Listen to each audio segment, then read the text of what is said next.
ہمارے نبی کہہ رہے ہیں کہ سب سے بڑا چور کون ہے؟ وہ جو نماز میں چوری کرتا ہے، نہ پروپر رکوع کرتا ہے، نہ پروپر سجود کرتا ہے۔ اور ہمارے نبی نے سختی سے یہ فرمایا ہے ڈو ناٹ پرے لائک اے چکن، جیسے ہم جو ہے نا بالکل ایک دم جو ہے اٹھے ہیں کھڑے ہوئے ہیں، you know the way we recite، ہم کیسے نماز پڑھ رہے ہوتے ہیں ہمیں خود سمجھ میں نہیں آ رہی ہوتی۔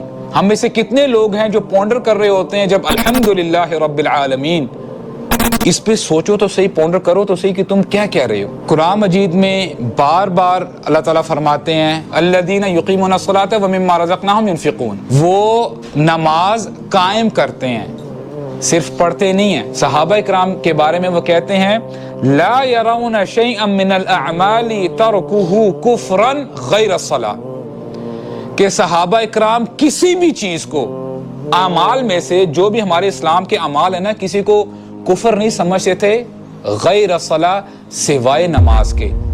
اور صحابہ اکرام نا بہانے ڈھونڈا کرتے تھے۔ فار ایگزامپل اگر رمضان کا مہینہ آ جاتا اور کوئی شخص کھا رہا ہوتا تھا نا، you know what they used to say، یہ کہتے تھے کہ ہو سکتا ہے یہ بندہ بیمار ہے، یا ہو سکتا ہے this person is a traveler، یہ باہر سے مسافر آیا ہے۔ اگر کوئی خاتون حجاب نہیں نہ پہنتی تھی، نقاب نہیں کرتی تھی، وہ یہ بہانہ کیا کرتے، صحابہ اکرام بہانہ کیا کرتے تھے کہ ہو سکتا ہے she is a new Muslim اور maybe she has come from a desert، اس کو پتہ نہیں ہے کہ اسلام کے کیا رولز ہیں۔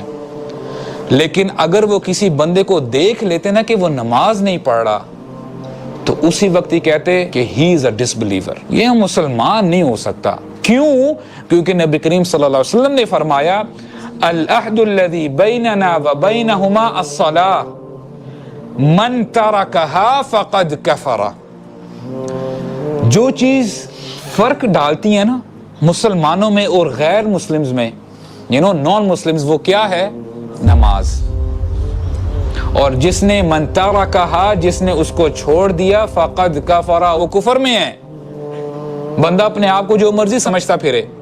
اور حیرانگی کی بات یہ ہے کہ نبی کریم صلی اللہ علیہ وسلم کے زمانے میں جو منافقین ہوا کرتے تھے، چاہے جو مرضی ہے ان کے دلوں میں، کبھی نمازیں نہیں چھوڑا کرتے تھے، اور پوری کوشش کیا کرتے تھے، چاہے ان کی جو بھی ان کے دل میں ان کا دل کا معاملہ ہے جو بھی ہے، اور کوشش کیا کرتے تھے کہ وہ پہلی صفوں میں کھڑے ہوں۔